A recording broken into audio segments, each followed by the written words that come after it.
A circular loop carrying a current is replaced by an equivalent magnetic dipole. The point on the axis of the dipole, point on the axis of the loop is in end on position. वो end on position होगी, ठीक है। एक circular loop है, उसको हमने एक magnetic dipole के इक्विवेलेंट अगर हम समझें, मान लिया कुछ इस तरह की सिचुएशन है, मान लिया ये लूप है आपका, ठीक है। तो अगर मैं कहूँ ये इक्विवेलेंट है एक मैग्नेट के, तो वो मैग्नेट कुछ इस तरह से होगी, ठीक है, कुछ इस तरह से होगी वो मैग्नेट। और ये जो एक्सिस है, उस लूप की जो एक्सिस है, वो एक्सिस पे प्रेजेंट कोई भी अगर पॉइंट होगा तो वो एंड ऑन पोजीशन की तरह बिहेव करेगा, ठीक है। एक्सियल पोजीशन या एंड ऑन पोजीशन की तरह बिहेव करेगा। तो फर्स्ट का आंसर बनेगा ए part.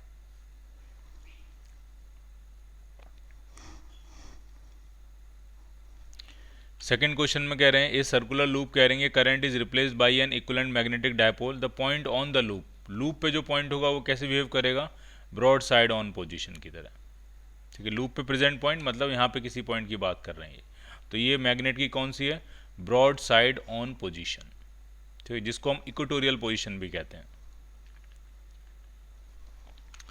When A current in a circular loop is equivalently replaced by A magnetic dipole, pole strength m of each pole is fixed, the distance between the pole is fixed, the product md is fixed। m और d fix नहीं होगा, अलग अलग individually, ये m into D का जो product है ये फिक्स होगा, क्योंकि m इंटू डी का जो प्रोडक्ट होगा वो आपका मैग्नेटिक मोमेंट के बराबर होगा, और लूप का जो मैग्नेटिक मोमेंट होता है वो NIA होता है। अगर n नंबर ऑफ टर्न्स हैं उसमें, अगर एक सिंगल लूप है तो वो IA के बराबर हो जाएगा, और अगर n नंबर ऑफ टर्न्स हैं तो वो NIA होगा। तो इंडिविजुअल मैग्नेटिक पोल स्ट्रेंथ और डिस्टेंस फिक्स नहीं होगी, उनका जो प्रोडक्ट है इफेक्टिवली जो कि मैग्नेटिक मोमेंट होता है वो फिक्स होगा, और उसकी वैल्यू होगी NIA के बराबर। Let R be the distance of a point on the axis of a bar magnet from its centre, the magnetic field at such a point is proportional to. तो axis पे या equatorial position पे किसी भी bar magnet के जो distance है, ठीक है, वो 1/r³ के प्रोपोर्शनल होता है। एक्सियल पोजीशन पे जो मैग्नेटिक फील्ड का फॉर्मूला आता है शॉर्ट बार मैग्नेट की वजह से, तो वो आता है μ0/4π 2m/r³, और इक्वेटोरियल पोजीशन पे जो फॉर्मूला आता है वो आता है μ0/4π m/r³, ठीक। अगर हम वेक्टर से रिप्रेजेंट करें तो डायरेक्शन एक्सियल पोजीशन पे मैग्नेटिक मूवमेंट और वेक्टर मैग्नेटिक फील्ड दोनों की वेक्टर की जो डायरेक्शन है वो सेम होगी। और अगर हम इक्वेटोरियल पोजीशन की बात करें या ब्रॉड साइड ऑन पोजीशन की बात करें तो मैग्नेटिक फील्ड और मैग्नेटिक मोमेंट एक दूसरे के डायरेक्शन में अपोजिट होते हैं, लेकिन दोनों ही केस में 1/r³ के ही प्रोपोर्शनल होगा। Let R be the distance of a point on the axis of a magnetic dipole from its centre, the magnetic field at such a point is proportional to. ये भी axis है, ये वो भी axis है, दोनों same ही question है। तो अगर हैं तो इसका भी आंसर क्या बनेगा आपका, सी पार्ट।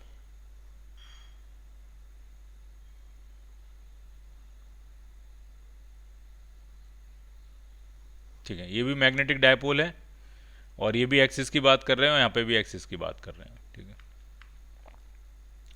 सिक्स क्वेश्चन में कह रहे हैं दो शॉर्ट मैग्नेट्स हैं इक्वल डायपोल मूवमेंट्स के और इस तरह से अरेंज किया उनको, और डी पॉइंट पे आपको मैग्नेटिक फील्ड पूछ रहे हैं कितना होगा, ठीक है।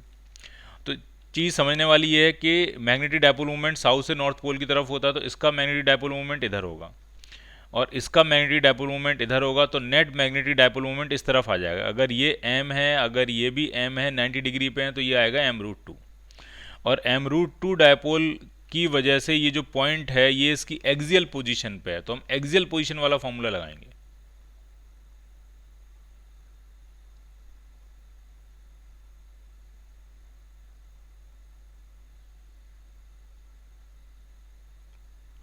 तो एक्सियल का फॉर्मूला क्या होता है, μ0/4π 2m, m जो है वो यहाँ m√2 है बाई r³, और यहाँ पे डिस्टेंस d है तो ये d³ अप्रॉक्सीमेट वाला फॉर्मूला लगा रहे हैं। हम ये मान रहे हैं कि मैग्नेट का साइज छोटा है और डिस्टेंस d काफ़ी ज़्यादा है, तो ये आपको आंसर मिलेगा सी पार्ट।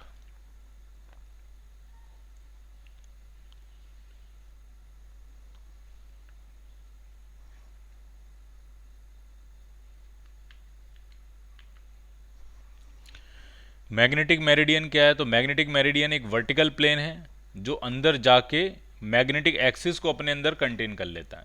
मैग्नेटिक मेरिडियन एक वर्टिकल प्लेन है और उस वर्टिकल प्लेन में फ्रीली सस्पेंडेड मैग्नेटिक नीडल लाई करती है। मैग्नेटिक मेरिडियन एक वर्टिकल प्लेन है और उसी वर्टिकल प्लेन में अर्थ का नेट मैग्नेटिक फील्ड लाई करता है। उसी वर्टिकल प्लेन में अर्थ के मैग्नेटिक फील्ड का हॉरिजॉन्टल और दोनों वर्टिकल कंपोनेंट दोनों ही लाई करते हैं। तो कैसा प्लेन है वो? एक वर्टिकल प्लेन है।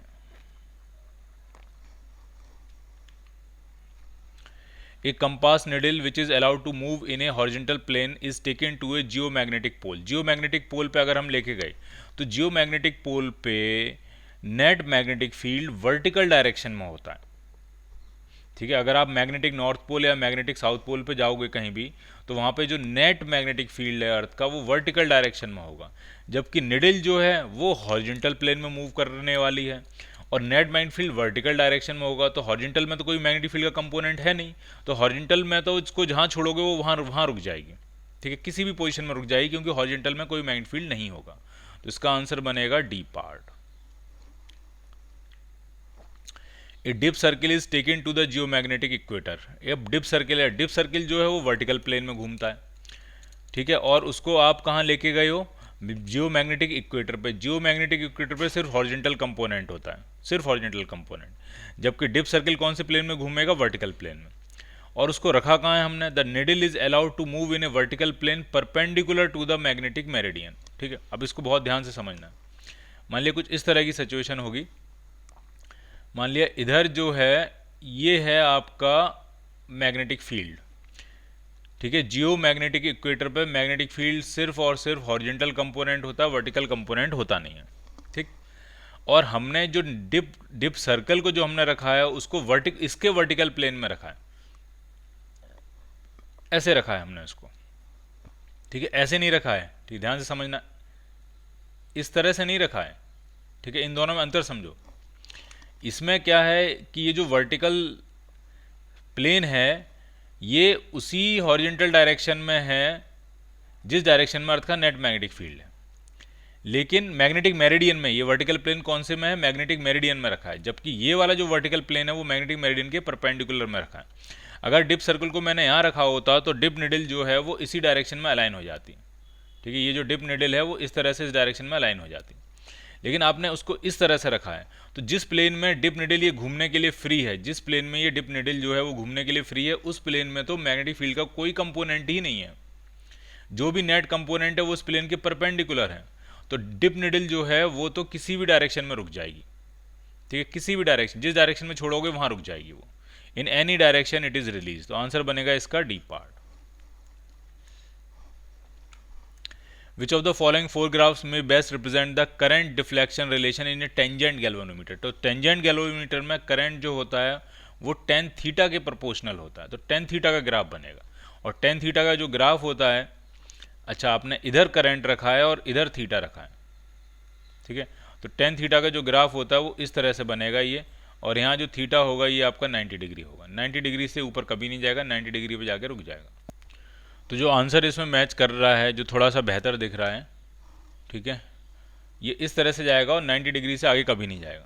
ठीक है, तो अब ये डी है और सी है। वैसे 90 थीटा मतलब थोड़ा सा ये थोड़ा सा आगे पीछे हो गया है। ठीक है, यहाँ पे जो है वो लिखा होना चाहिए 90 डिग्री और थीटा यहाँ लिखा होना चाहिए। ठीक है, और 90 से आगे कभी नहीं जाएगा ये। तो थोड़ा ढंग से अगर हम बनाएं तो सी पार्ट जो है वो आंसर मैच करना चाहिए। सी पार्ट जो है बेस्ट आंसर बनेगा इसका, C part.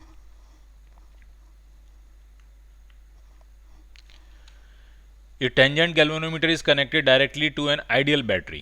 If the number of turns in the coil is doubled, the deflection क्या फ़र्क पड़ेगा? ठीक है, तो एक आइडियल बैटरी है और टेंजेंट गैल्वेनोमीटर हमने बनाया है इसमें। ठीक है, तो पहले आप इक्वेशन समझ लेते हैं क्या होती थी उसकी इक्वेशन। तो जो कॉइल का मैग्नेटिक फील्ड होता है वो होता है म्यू नॉट एन आई। ठीक, अर्थ का मैग्नेटिक फील्ड होता है बी एच।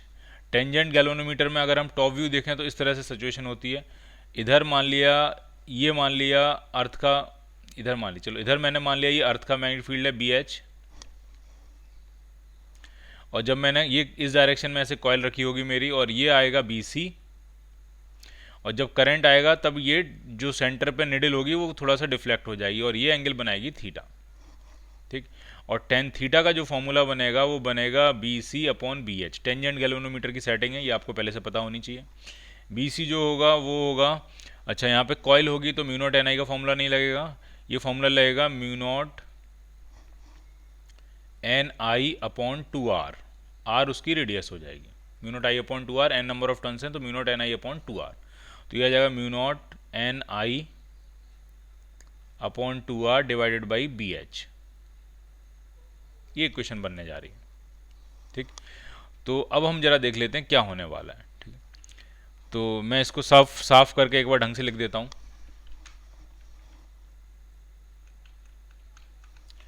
तो टेन थीटा जो आपका बना, तो वो बना आपका mu naught N I upon two R into B H. ये है सिचुएशन।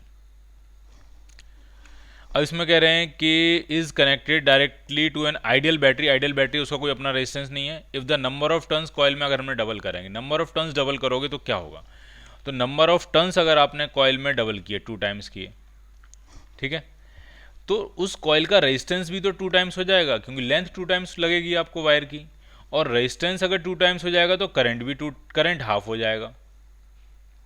तो कोई फर्क नहीं पड़ने वाला। नंबर ऑफ टर्न्स अगर आपने डबल किए तो करंट तुरंत क्या हो जाएगी, हाफ हो जाएगी। और करंट अगर हाफ हो जाएगी, नंबर ऑफ टर्न्स डबल हैं, तो इफेक्टिवली कोई फर्क नहीं पड़ेगा। तो इसका आंसर बनेगा C part, remain unchanged.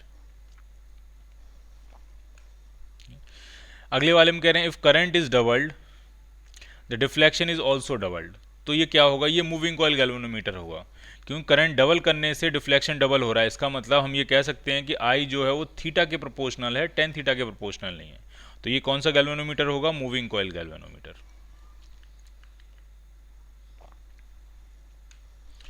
A very long bar magnet is placed with its north pole coinciding with the center of circular loop carrying an electric current I. The magnetic field due to the magnet at a point on the periphery of the wire is B. The radius of the loop is A. The force on the wire is, force पूछ रहे हैं कितना होगा, तो पहले diagram बनाएंगे तब समझ में आएगा ये क्या सिचुएशन है। तो इस तरह का मान लिया एक लूप है और एक बहुत लॉन्ग बार मैग्नेट है जिसका नॉर्थ पोल सेंटर से कोइंसाइड कर रहा है। तो मैंने ये इतना हिस्सा बनाया है, यहाँ बार मैग्नेट खत्म नहीं है, इस तरफ और बड़ी बार मैग्नेट है, ठीक है।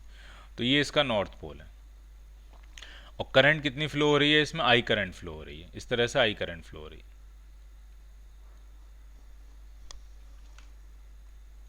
Small I. अब क्या कह रहे हैं, the magnet field due to the magnet at a point on the periphery of the wire is, magnet की वजह से, magnet field due to the magnet at the point on the periphery of the wire is V. Wire की periphery पे magnet field B है, ठीक है। तो किधर, किस डायरेक्शन में होगा वो, तो यहाँ से तो नॉर्थ पोल से तो मैग्नेट फील्ड लाइन्स ऐसे बाहर निकल रही होंगी इस तरह से। तो ये मैग्नेट फील्ड लाइन्स जो यहाँ से निकल रही होंगी, ये वापस जब जा रही होंगी तो यहाँ पे कहीं मैग्नेट फील्ड होगा उसका बी, कुछ इस तरह से मैग्नेट फील्ड होगा बी, इस डायरेक्शन में होगा, कुछ अपोजिट डायरेक्शन में।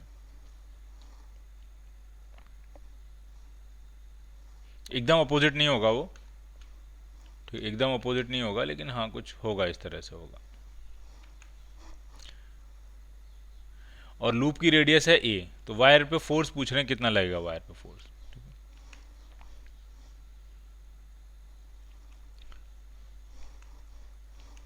तो ये रेडियस है इसकी ए और फोर्स निकालना है। तो हम दो तरह से समझ सकते हैं इसको। अगर मैं आपसे कहूँ एकदम अपोजिट होगा तो क्या सिचुएशन होगी, और किसी एंगल पे होगा तो क्या। अगर अपोजिट होगा और करंट ऐसे जा रही है, तो अगर हम डी एल क्रॉस बी करेंगे, डी एल क्रॉस बी, तो फोर्स जो है वो ऊपर की तरफ आ रहा है। अब वो आपको 3D में खुद ही समझना पड़ेगा, ठीक है। डी एल एलिमेंट ये है करंट का एलिमेंट, ये मैग्नेटिक फील्ड है, तो फोर्स ऊपर की तरफ आएगा। और अगर ये फोर्स ऊपर की तरफ आएगा तो इसमें फोर्स नीचे की तरफ आएगा, और यानी सब जगह फोर्स रेडियली आउटवर्ड होगा, तो नेट मैग्नेटिक फोर्स क्या हो जाएगा, इसमें 0 हो जाएगा, ठीक है। तो ऐसा तब होगा जब मैग्नेटिक फील्ड इस डायरेक्शन में होगा, ये होगी मैग्नेटिक फील्ड की डायरेक्शन, ठीक। तो पहले हम ये एनालाइज करेंगे कि मैग्नेटिक फील्ड की डायरेक्शन एक्चुअल में किधर होगी इस सिचुएशन में, ठीक है। तो देखना कैसे मैं समझा रहा हूँ आपको। इसमें एक बहुत खास बात बताई है, उन्होंने कहा है कि बहुत लॉन्ग मैग्नेट है, वेरी लॉन्ग मैग्नेट। अब लॉन्ग मैग्नेट है तो इसका मतलब इसका जो साउथ पोल होगा वो बहुत दूर होगा। तो हम ये मान सकते हैं कि इस पॉइंट पे सिर्फ नॉर्थ पोल के मैग्नेटिक फील्ड का इन्फ्लुएंस है, साउथ पोल का कोई इन्फ्लुएंस नहीं है। तो नॉर्थ पोल को हम मानते हैं +m मैग्नेटिक पोल स्ट्रेंथ, और इसकी वजह से जो यहाँ पे मैग्नेटिक फील्ड की डायरेक्शन होगी वो away from the pole plus positive pole होगी, तो मैग्नेटिक फील्ड इस डायरेक्शन में आएगा। ठीक है, साउथ पोल का इन्फ्लुएंस हम नहीं मान रहे हैं, हम सिर्फ ये कह रहे हैं कि सिंगल पोल है एक, और पॉजिटिव पोल की वजह से magnetic field lines away from the pole होती हैं, नेगेटिव पोल की वजह से magnetic field line towards the pole होती हैं। तो ये है मैग्नेटिक फील्ड की डायरेक्शन, और इधर करंट फ्लो हो रहा है dl। तो अब आप जब B dot D L, B cross D L करोगे, dl क्रॉस b करोगे, जब मैग्नेटिक फील्ड मैग्नेटिक फोर्स निकालने के लिए क्या होता है formula, I times dl cross b, very small force df। तो जब अब हम dl क्रॉस b करेंगे तो dl क्रॉस b की जो डायरेक्शन आएगी वो आप खुद से करके देखना, वो इस डायरेक्शन में आएगा, ये आएगा df। और सारे ही फोर्स फिर इसी डायरेक्शन में लग रहे होंगे उसी हिसाब से, तो ये सारे के सारे फोर्सेस एक ही डायरेक्शन में हैं, तो ये सारे के सारे जो हैं वो क्या हो जाएंगे, ऐड हो जाएंगे। ठीक है, और कितना आएगा नेट मैग्नेटिक फोर्स, तो सारे सारे ऐड करते चले जाने हैं, तो करंट सेम है, बी सेम होगा, बी हम निकालेंगे बी, और dl dl dl ऐड करोगे तो 2πr यानी 2πa के बराबर हो जाएगा, ये a उसकी रेडियस दी है। तो कितना फोर्स आया, तो फोर्स आया आपका 2πaib, ये आपको फोर्स मिलेगा। स्मॉल आई लिखना है स्मॉल आई लिख लो, कैपिटल आई लिखना है कैपिटल आई लिख लो। ठीक, तो इसका जो आंसर बनेगा वो बनेगा बी पार्ट। ठीक है, ये वाला पार्ट, ये जीरो क्यों डिस्कार्ड कर दिया, क्यों, क्योंकि मैग्नेटिक फील्ड इस डायरेक्शन में होगा नहीं, मैग्नेटिक फील्ड इस डायरेक्शन में नहीं होगा। ठीक है, क्यों, क्योंकि साउथ पोल जो है वो बहुत ज़्यादा दूर है, बहुत दूर है, तो हम सिर्फ किसका इन्फ्लुएंस देखेंगे, नॉर्थ पोल का, और नॉर्थ पोल सिंगल पोल की वजह से magnetic field lines away from the pole हो जाएंगी। So the answer will be B part.